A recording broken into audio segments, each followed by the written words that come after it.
Hello everyone. Welcome to Coaching Think Talk. Yeah. I am Coach Nords from Life Coach Philippines, and this is coaching for intentional living as it was stated. Yeah. So, this coaching conversation is for individuals or for people who wants to live intentionally, whether you are right now in the season of your life you want to recalibrate, or you are one person planning to make your life like never before. Yeah, so this is for you if you are that person. And my heart is to help prepare the next generation in making responsible choices so that they live intentionally their God-designed life of abundance.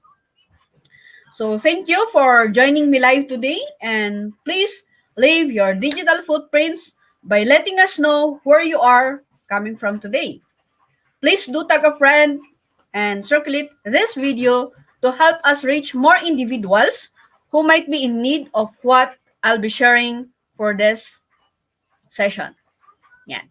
So you may also give some shout outs to the people you want to greet and reach out with some inspiring message. So kung may naisip ka na kaibigan mo upon hearing this message, then tag them on the comment section. Then give an inspiring messages.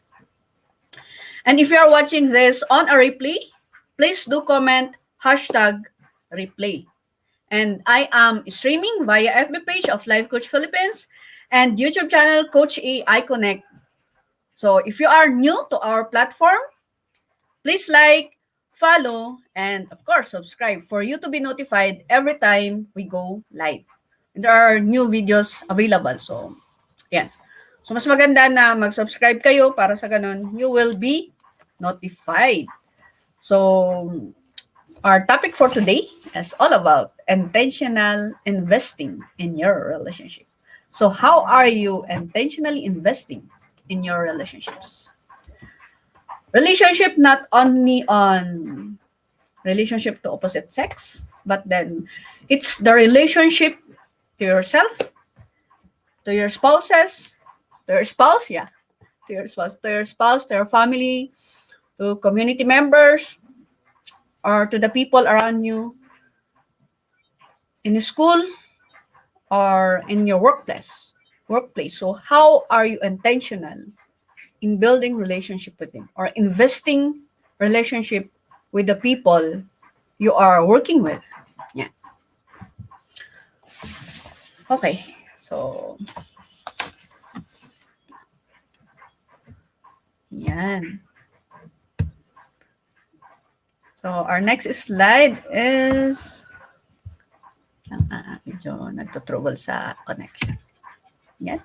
So every Thursday ito yung lineup namin sa coaching conversation with professional certified life coaches. So 10 o'clock yan, si Coach Sean yan, sane parenting. Then now ako, intentional living, and later Coach C. So yan po yung lineup namin this Thursday for you to be informed. Yan. So, because you are here na, andito lang din naman kayo, nakikinig, nanonood, and gusto nyong matuto, why not be intentional? Be intentional in your learning today. Be an intentional learner. So, ang gagawin nyo, bring your pen, your paper, notebook, or any gadget na pwede mong pagsulatan yan kasi nasa digital age naman na tayo. Then, yan, i-prepare nyo. And then, if some phrases, sentences resonates with you, so ang gagawin mo is, isulat mo yan. Take note of it. And then, you can post it in your FB timeline or FB page. Then, just add #PackMyBagMoment or #CoachingThinkTalk. Para sa ganon, we will follow your post, yung na-post nyo. So we can follow and we will comment as well. So you are sharing what you've learned in the digital space, and it reach out other people. So why not keep on doing it? Yan. So you can invite other friends or kakilala nyo na gusto ding matuto dito. Para sa ganon, we will reach out more people in the digital space, especially this time of pandemic. Okay? Yan. So, be intentional. Be an intentional learner today. Yan. Okay. So, let's continue. Who am I? Who is Coach Nords? So, I am one of the seven. Yeah. Seven siblings in the family. So, we are from the family of farmers. And I am the second child from those seven siblings. Yeah. So, yung mga kapatid ko, nasa ano na sila. May mga asawa na, yung mga ganyan. Bali, dalawa na lang ang hindi pa nag-aasawa. Yeah. So, every time we go home, we build relationship as we go home. Occasionally, ganyan. Nagmi-meet kami, yan, may mga online conversations din. So, that's how we build our relationship as a family din. And yeah, I graduated as a financial management graduate at St. Louis University. That was 2006. So, huwag niyang computin kung ilang taon na ako ngayon. Okay? Yeah. Because I'm still youthful. Yeah. Youthful Coach Nords. So, yun. So, that's me. And now is that I am a professional certified co-actively co-create life coach and mental health coach. And of course, I am also a tribe builder. I am one of the Master Builder Apprentice of Master Coach A and her Master Builder Apprenticeship program. And as a builder, we help your dreams. We help you to build your dreams. We help your unstoppable dreams come true. Because most often, as my experience, is that yes, I have this dream, but then walang sumusupport. No one is supporting it. So, yan, namamatay yung dream na yun. Parang wala na, parang okay na yan. Di bali, ano naman yan eh. Comfortably naman ako eh. But then, if you have that unstoppable dream and you want to be supported, then connect with this Master Builder Apprenticeship. Apprentice. Yeah. Sa mga kasama kong MBA dyan, kaway-kaway dyan. So, if you are there, then let me know in the comment section. Sabihin nyo na #MBA. Para sa ganun yung mga nanonood dito na kahit rapely yan, makikita nila, they will connect if you would like to be supported in their unstoppable dream.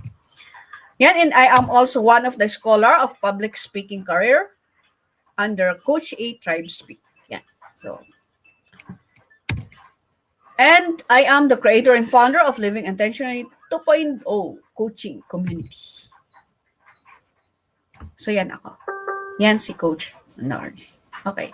So, with that, my mission is that my heart is to help prepare the next generation in making responsible choices so that they live intentionally their God-designed life of abundance.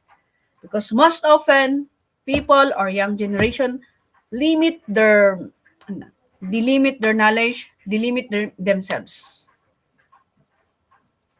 They have this scarcity mindset, or they have this limited minds, in which God designed our life with abundance. Because I truly believe that abundance is my divine birthright and also your divine birthright. So we are provided talaga. The only thing is that the only limit is our own selves. Okay, so yeah. So last week, we've learned about these 5 pillars. Yeah, the 5 pillars of intentional and abundant life. So iisahin natin yan. So these are the 5 pillars. So let's review. Number 1 is F, that is faith. Second is relationships. Third is education. Fourth is money and finance. And then fifth, self-care. It's all about your physical and mental health. Okay. So with these 5 pillars, for today's episode, I will be talking about the letter R, which is relationships.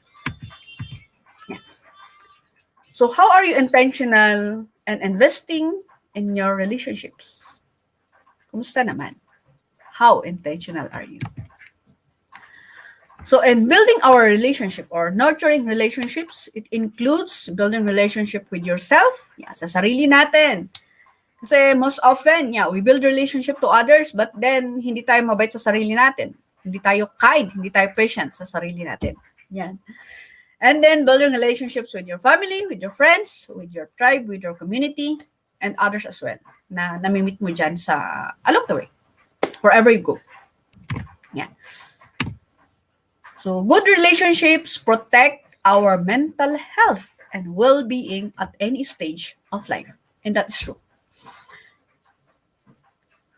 Because if you have this good relationship with other people, nakaka-express ka ng gusto mong i-express.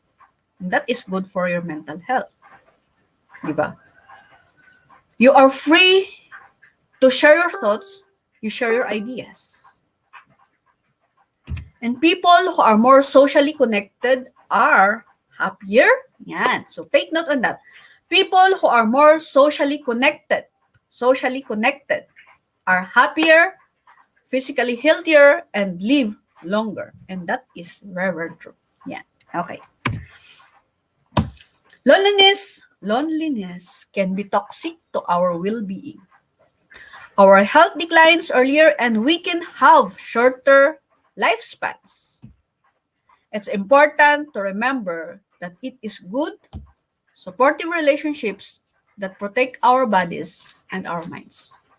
Because how can you imagine if you're on the space na hindi maganda ang relasyon mo sa kabahay mo or sa space kung saan ka? Kumusta naman? Kumusta naman ang buhay natin? Diba? Stressful. You might be on the point of deciding or thinking na sana hindi na lang ako pinanganak. Bakit ganito ganyan? Mga ganun. And yun, nakakasira or nakaka-affect sa mental health natin. Yan. So, building relationship to really, if you have this good relationship, it really affects your mental health, your mental wellness. In just this morning, we had this talk, we had this sharing on mental preparedness. And it's really,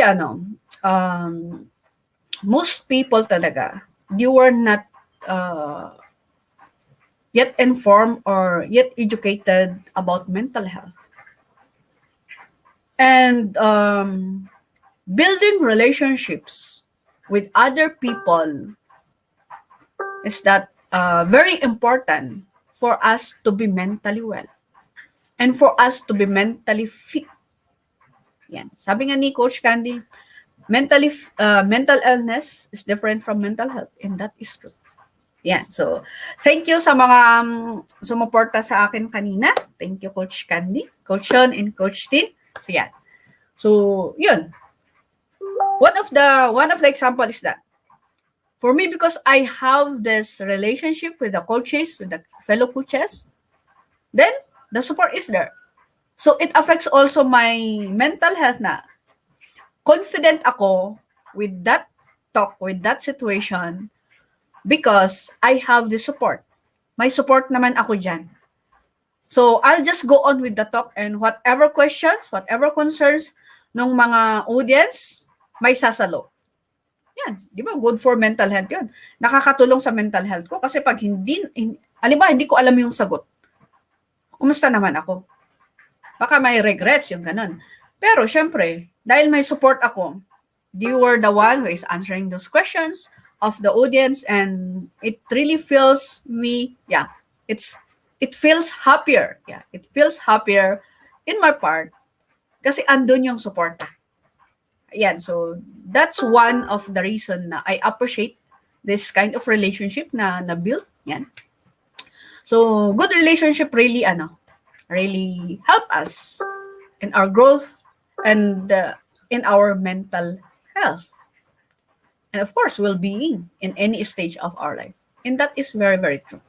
Okay.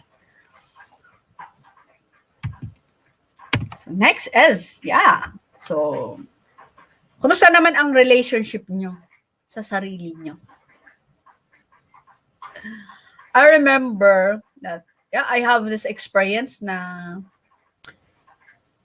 I prioritize I prioritize others than myself. Alam mo yung feeling na gusto kong tumulong. Gusto kong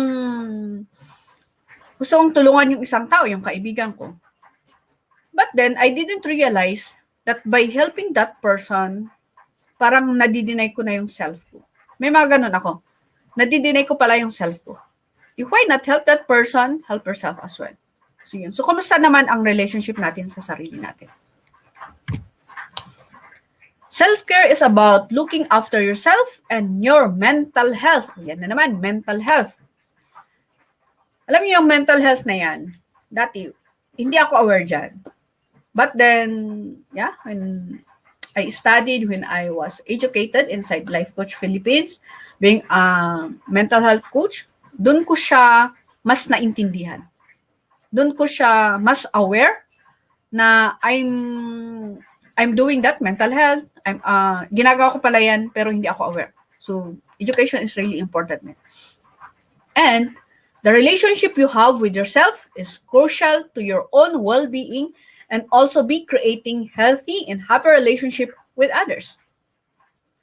Kasi nga, pag hindi maganda yung relationship mo sa sarili mo, how can you be influential or how can you build your relationship to others? How can you create that healthy and happy relationship with others if you are not happy with your relationship to yourself? Because same as sabi nga nila, you cannot give what you do not have.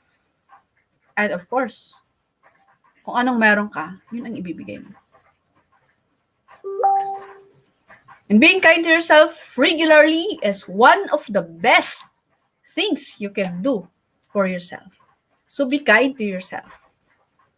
Yeah, sometimes, yes, guilty din ako dyan minsan kasi if I did something wrong or may hindi ako na-accomplish or bakit ganito yung result?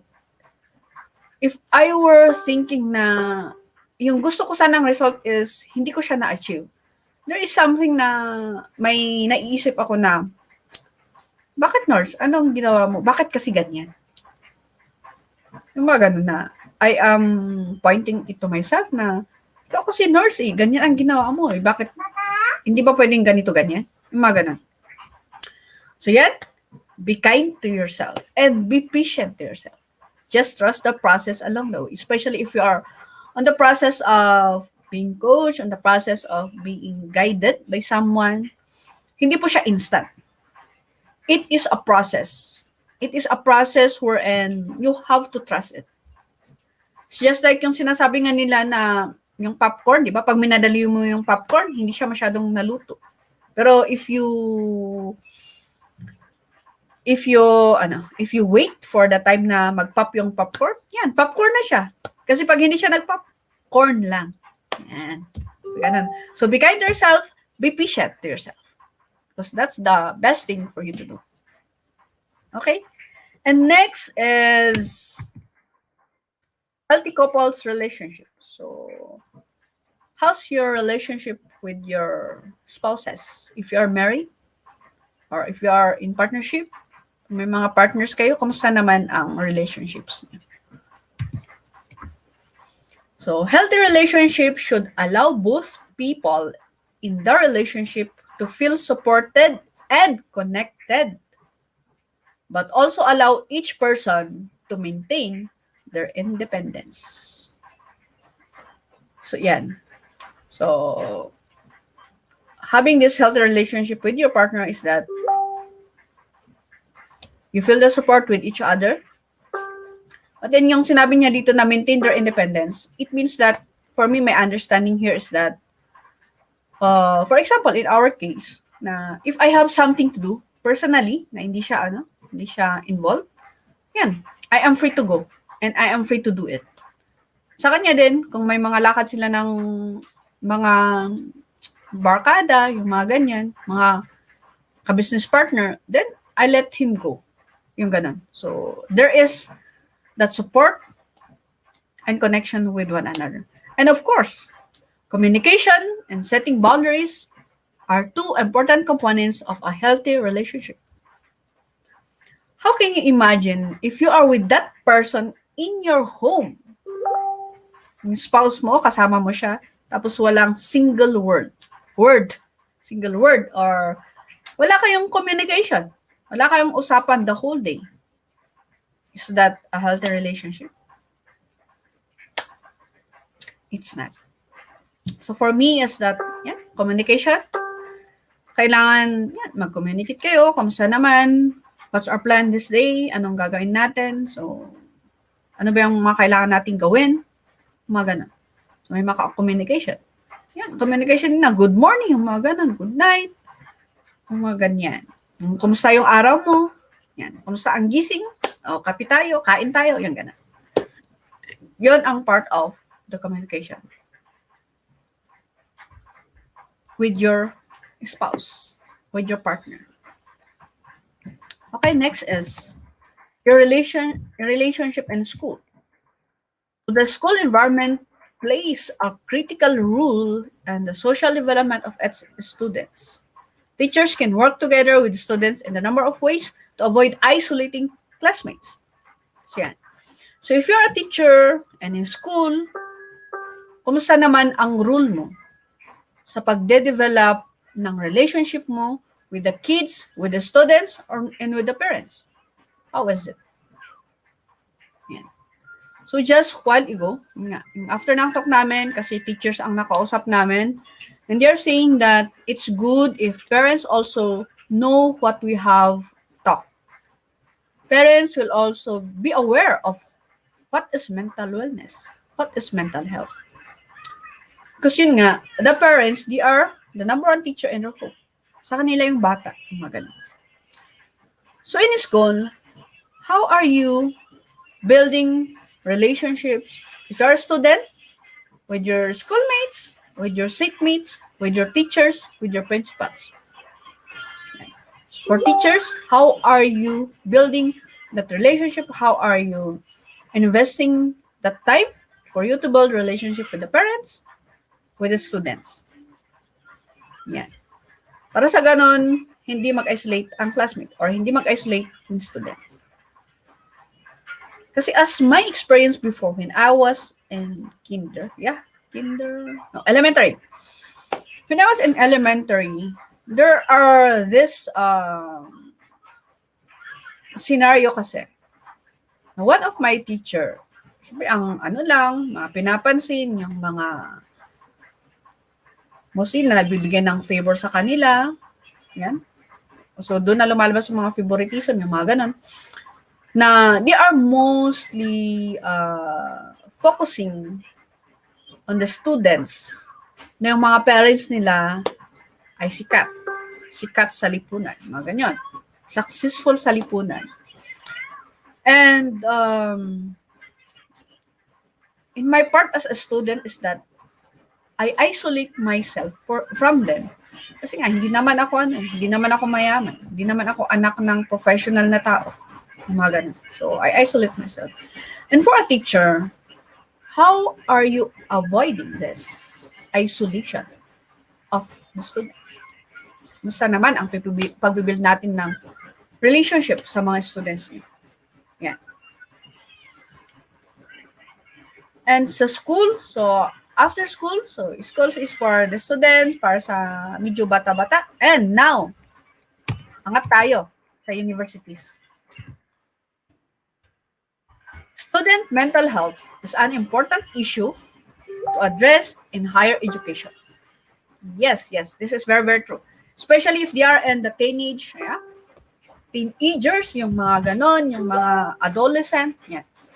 So having student peers and maintaining good social networks throughout the university years protects against mental health problems and foster positive mental health during stressful periods. So being a part of a university, being a part of a student and a university, how are the building relationships with the students? Because in building relationships, nakakaangat yan ng mental health. So in my college days, I was involved. I was one of those players. So nakakatulong din sa mental health ko yun kasi at least kung wala akong assignment, yung mga ganyan, I'm with the people na kalaro ko. So, hindi ako nag-isolate. So, nagagawa ko na nabibuild ko yung relationship with the players, with the team members. So, yun. And building relationship with the students or any organization in the school is that it's very important kasi if that one person, yung estudyante na yan is nangangailangan siya ng belongingness. Kasi hindi niya na-experience sa bahay nila, hindi niya na-experience sa place nila, sa community nila, and sa school lang niya na-experience. So, how are you dealing with that?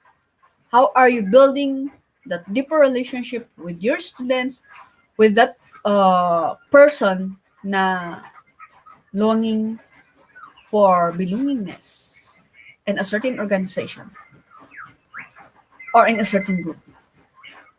Yeah.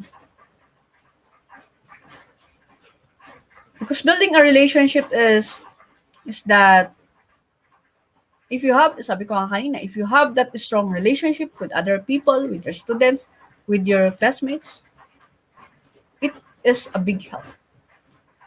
A big help na hindi ma-challenge yung mental ng tao. Hindi siya mentally challenged. Okay, so we are good with this sa universities, sa mga students. Yan, and it's good nowadays that governments or the institutions is requesting or they are trying to connect with the people na with knowledge on mental health. Yeah, building relationships. Is that ini-implement na nila. And that is one of the result of experiencing this COVID-19. So we are now on our third order effect. Yan. And yung impact niya sa atin. So it's really important to build relationship with the students, with the instructors, ganun. Kasi nakakatulong yan sa mental health na ang mga bata. So hindi ka na maging stressful. Same with the students and the parents. Okay, number 5 is workplaces. Yan, kumusta naman tayo sa workplace? Kasi most often, alam nyo ba na yung experience ko dyan? Yung experience ko dyan sa workplace is that because the company is, yun nga, ang hinahabol nila is yung income, hinahabol nila is yung goal nila financially. So, kahit magkasakit ako, kahit, hindi ko kayang pumasok kasi pagod ako, nag-overtime ako last night, yung mga ganyan. Alam mo ba na, na they are not honoring it. They just focusing on the financial impact na magagawa mo. They are not after your own health. So, anong pwede mong gawin? Kasi syempre, workplace yan. So, it's an external factor in which na you as a worker or as an employee, ikaw magdi-decide. Are you going to mag-stay ka pa dyan sa workplace na yan? Or gusto mong i-save yung mental health mo at lalabas ka and look for other streams na pwede mong puntahan. That is a reflection for you because setting boundaries nga na I did that before. Yeah, I did it because it really nakaka-affect sa mental health ko. Sabi ko, sige, bitawan ko na lang. May iba pa namang source. Kaysa naman isa-sacrifice ko yung mental health ko because of that their policy, kailangan ganito, ganyan, mga ganun. So the workplace presents a number of opportunities for people to develop their social networks. So in our workplace, yan, Di ba may mga ano dyan, may mga clubs or may mga, leisure activities yan. Mga leisure activities na pwede kang mag-join for you to build that relationship with your workmates, yan, with your boss. So, different ang usapan dyan. Yan. Especially in sports. For example, sa amin, sa cooperative, meron kaming tinatawag na co-Olympics. Yan. So, for us to build that relationship with cooperators, yan, mag-diyan kami sa sports, sa mga activities, mag-diyan kami sa outing, sa swimming, or sa picnic, yan, sa mga occasion ng co-ops. So, yan. That's one way of building relationships with your workmates, with your bosses. Yeah. Approaches that increase employee health and well-being are also likely to influence and impact relationships in the workplace. Yan, it's how you approach. If you're a boss, it is how you approach your employee. Does that increase employees' health and well-being? Yeah. It's just how we deal with them. It's just how we communicate with our employees. Yeah. So, ganun siya.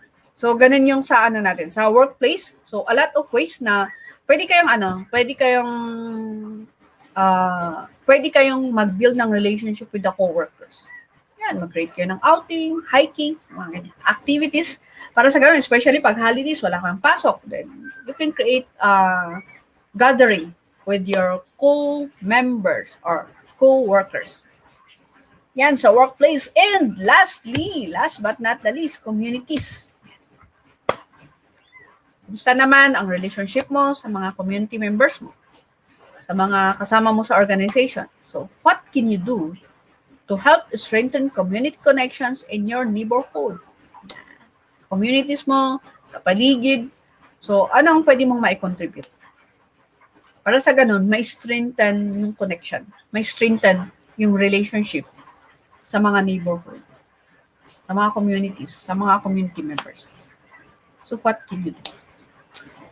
Yan, so, building relationship is that, so sa akin, dito sa communities, yan yung one of our activities in our hometown din. Yun, pag may mga occasion, may mga pa-Olympics, mga laro, mga search, yung mga ganyan. So, na-strengthen yung connection, na-strengthen yung relationship with them. Lalo pag may mga may mga activities na kailangang maglinis, yan, o plan linis, yan. Ganon. So, those are one way for you to build relationships with your community members. So, before we end, I have these 5 universal tips for you to maintain a healthy relationship. So, any guest? Any dyan? Baka may gusto kayong isuggest or may gusto kayong, may tips kayo na gustong sabihin. Gusto nyong i-share sa comment section.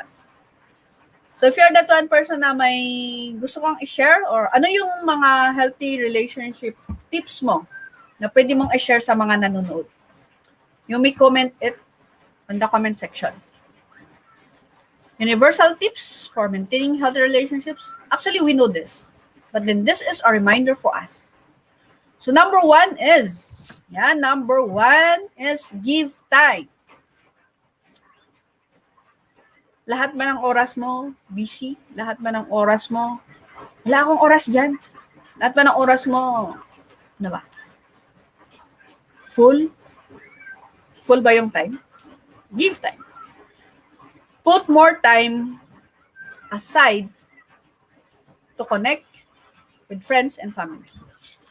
Mag-alat ka ng oras for you to connect with your family, for you to connect with your friends, because we are on the digital space. Pag may internet ka, mag-message ka lang. Just a message away. Pakamustahin mo yung tao. Pakamustahin mo yung friend mo kung kumusta naman siya. Pakamustahin mo siya kung kumusta naman ang work. Mga ganyan, kumusta ang family niya. That's one way for you to build that healthy relationship with others or for you to maintain. Yan. You have to be consistent. Give time with your connections. Next is be present. Be present. Ito yung point na dati hindi ko siya naintindihan. Present naman ako eh. Sabi ko, pero hindi pala yung physical presence. Kasi pwede ka na nga naman, physically present ka, pero mentally absent. So be present mentally. So kung ano yung meron ngayon, doon ka lang mag-focus. So live in the moment. Ganon siya. Because it can be tempting, nakaka-tempt. Yan. Sa mga nakaka-connect dyan, just give #connecting. Dito sa be present, it can be tempting for you to check your phone. Instead na may kausap ka, iba ang inatupag mo. Yung phone mo ang tinitingnan. Facebook messages or even work emails with family and friends. So, imbes na nasa family ka, ang iniisip mo pa rin yung work mo, ang iniisip mo pa rin yung friend mo. Yan. So, try to be present in the moment and be there for your loved ones. So, if you're with your loved ones, then focus on your loved ones. And switch out of work mood wherever possible. So, pag-usapang family yan, sa family ka. Pag yung otak is nasa kabila. Diba, sa kabilang kwarto yung otak, tapos yung kausap mo, andito pala nakaharap mo. Yung ganun. Okay. So, next is listen. Makinig. Actively listen to what others are saying in a non-judgmental way. Yan, in a non-judgmental way. And concentrate on their needs in that moment. So, mag-concentrate ka lang doon sa need nila in that moment. Okay? So, good tayo dyan. And next is, number 4, be listened to. Share how you are feeling. Honesty. And allow yourself to be listened and supported. So if you're that one person na gusto mong i-share yung feelings mo, then just be honest. If you feel na, grabe, ganito, na-motivate ako eh, ganito, ganyan, share mo lang. Allow yourself to be listened and supported. Kasi may mga sumusupport naman dyan. As long as you shared it to the right person, to the right people, to the right space. Yeah. Just share your feelings honestly. So kung ano yung nararamdaman mo, yun ang sasabihin mo. Huwag ka nang magsinungaling. Pag nasaktan ka, sabihin mo, nasaktan ako. Di ba? Ganon siya. And, of course, the lastly is that recognize unhealthy relationship. So, kailangan nating i-recognize kung ano ba yung unhealthy relationships. Unhealthy relationship. So, being around positive people can make us happier. Our well-being can be negatively affected by harmful relationships. However, leaving us unhappy. Recognizing this can help us move forward and find solutions to issues. So, let's recognize kung yung ba kasama natin or yung present pa natin na relationship, does it affect us na nakaka-harm sa relationship natin, or is that a good relationship? Yan. So, you have to recognize the unhealthy relationships na na-experience mo. Kasi by recognizing it, it will help you to move forward and find solutions to some issues. Yan. So, if na-recognize mo yan, in-acknowledge mo yan, then move ka na sa next. Ano ang susunod? What's next for this? So, ganun siya. So, those are the 5 universal tips for maintaining healthy relationships. And final thoughts, as I have mentioned last week during the episode, we obtain joy and abundance by putting our faith in relationship first above all else. So, yun, relationship. So, we utilize our ability to earn money to fulfill our necessary temporal requirements. And our physical and mental health gives us the fuel required to take care of our highest priorities, which is faith and relationship. So yan, so for further kung may mga gusto pa kayong i-share dyan, just comment. If you want to share, you are free to comment sa video na to, sa baba ng video na to.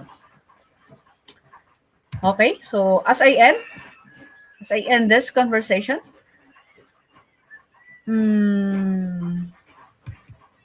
I would like to invite you in this community, in this Living Intentionally to My Zero Coaching Community. So ano yan? Ito yung one of my FB group na focusing on living intentionally with joy and financial confidence. What's in it for you here? It's that daily valuable contents. Yan. May mga valuable contents yan. Either shared siya or created siya.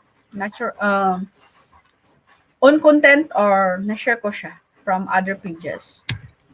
Then once a month, meet up with community members offline and online. If you are here at La Trinidad Benguet or Baguio, then we can meet. And then with 30 minutes discovery session with me. And of course, and more. So, if you are that one person na gusto mo talaga to be part of this community, then let me know in the chat box. Or just message me or mag-comment lang kayo sa comment section. And another is because my advocacy is to help the young generations to prepare to have this responsible choices in their life, for them to live intentionally, and for them to live abundantly. Then, if you are parents dyan, pag parents ka na nanonood dito, then you can refer or you can let your child be part of this Gen Z Rising Up community. So this is for the next generation. So building the next generation for a better tomorrow. Because as they say, mga kabataan, pag-asa ng bayan. And as for me, wala na tayong magawa sa mga thoughts ng mga nauna sa atin. But then, we have to start from ourselves. So, sa next generation. Kasi medyo mahirap i-recalibrate yung thinking ng mga elders. So, let's help in building the next generation for a better tomorrow. Okay, so as I end this conversation, let me invite you. So, if you are not yet part of this Be Learning Society, or if you are not yet a smart holder of Be Learning e-card, Be Learning e-card, let me invite you to personally to become a mental model collector like us and be part of Be Learning Society, the 10th maker of Be Learning homes for mental fitness, because that's what is needed. Mental fitness society or mentally fit society. Yeah. And as a Be Learning e-card holder, you will enjoy the 5% food and beverage discount from Decaf Coffee Republic and full access pass to the live monthly mental model masterclass by Master Coach A, and this happens every third Saturday of the month. And lastly is a 90 minutes coaching session with senior coaches from Life Coach Philippines. So if you are new to the concept of mental model, a mental model is an explanation of how something works. It is a concept, it is a framework or worldview that you carry around in your mind to help you interpret the world and understand the relationship between things. Yeah. And mental models are deeply held beliefs about how the world works. So, ano ba yung beliefs natin sa mundo or how the world works? And why mental models are so important? Because by building up a base of the most valuable and universal mental models, you are building up your trunks of knowledge that you can use for the rest of your life. So yung matututunan mo dito, ano siya, it is applicable in any areas of your life for life. So hindi po siya magagamit minsanan. Kasi if you learn this and put it to heart, and you can use it as long as you live. Yeah. And mental models are a critical category of knowledge that gets more relevant over time and can be applied across a wide array of different domains. So for me, as my experience and this being an e-card holder dito sa B-Learning Society, I've learned a lot. For month 1, I've learned about the importance of goal setting and achieving. Yan, goal setting and achieving. And then the second month is that the mental model barbells. Ano ba yung ginagawa mo everyday para sa ganon? Anong mental model ang ginagawa mo everyday? For you to finish your task, for you to do your activities. And last month, this month, the third mental model masterclass is all about the 80-20 rule, mental model mastery, in which na ang pagkakaalam ko dati kasi is, what I know before is only applicable sa productivity. Yung 80-20 rule, sa productivity lang ang pag-a-applyan. Pero hindi pala. It all applies in any areas of our life. So, hindi lang siya for productivity. Yan. So, okay tayo dyan. So, yan yung sa experience ko being a part of this B-Learning Society. And yun nga, natututunan natin dyan is na-apply natin sa different domains of life and all areas of our life. And, of course, the next Mental Model Masterclass is on August 21, Saturday at 7 p.m. And Master Coach A will cover the polymath mental model. And in here, we are going to learn how we can combine skills and become the superstar in our field. Because most often, people think of switching or people think of papalitan. Ibig sabihin, aalis ako dito na area sa skills na to and ipapalit ko yung isang skills. Hindi. In here, we will learn kung paano i-combine yung mga skills natin na alam natin. Kasi alam ko naman, hindi lang isang skill yung kaya natin. So, how can we combine those skills na meron tayo for us to become the superstar in our field? Yan. And in here, we are going to discover how or why the polymaths will win this 21st century. So, ano pang hinihintay natin? Register now. Connect with Coach Rizal through 0917-586-1661. So, yan. So, mag-connect na kayo ngayon na. So, hindi na bukas. Ngayon na. Speed of implementation. Okay. And another is that I am inviting you for individuals who intend to embark on the journey of becoming a certified life coach with the best training program that supports not only on the short-term goal of becoming certified, but the long-term goal of thriving in the coaching profession. I am inviting you to be part of this co-actively co-create life coach certification program. This program is a comprehensive approach to learning and mastering life coaching as an active process of creating a new path. Yeah, a new path to achieving results in life, so that success is inevitable in every coaching relationship. It includes 21-day online learning journey. Ayan. Web-based learning po yan. So, once you paid your registration, then immediately you have this access. And the access is lifetime access yan. So, mag-start ka agad if you paid the registration. Yan, and then 3D live coaching bootcamp with Master Coach A and 3D live business bootcamp with senior coaching team. And the first day of the batch 3 is on Saturday. That is July 24. That is the day 1 of batch 3 of Co-Actively Co-Create Life Coach Certification Program. So, pwede pa kayong humabol. Sa mga gustong humabol, just connect with Coach Rizal through 0917-586-1661. Okay. And of course, this program includes, yan, meron pa tayong So yung nabanggit ko kanina, 3D Live Business Bootcamp, this will happen on August 12 and 14 with the senior coaching team. Yan. And of course, may mga pa yan, may mga bonuses yan. So this program package also comes with many other bonuses.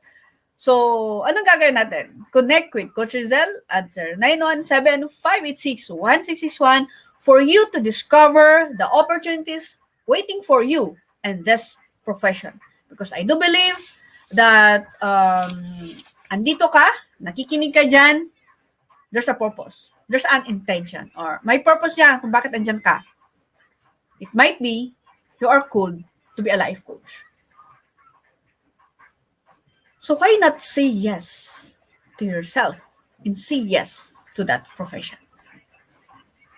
So yan, iwanan kong tanong yan sa inyo. So kayo mismo ang magre-reflect. If you are called to this, then let it be. Okay? So again, thank you for joining us today. Do join us for another coaching conversation later with Coach C for coaching for unbarrenness at 4 p.m. Once again, this is Coach Nords from Life Coach Philippines for Coaching Think Talk. Coaches like us, think talk like this.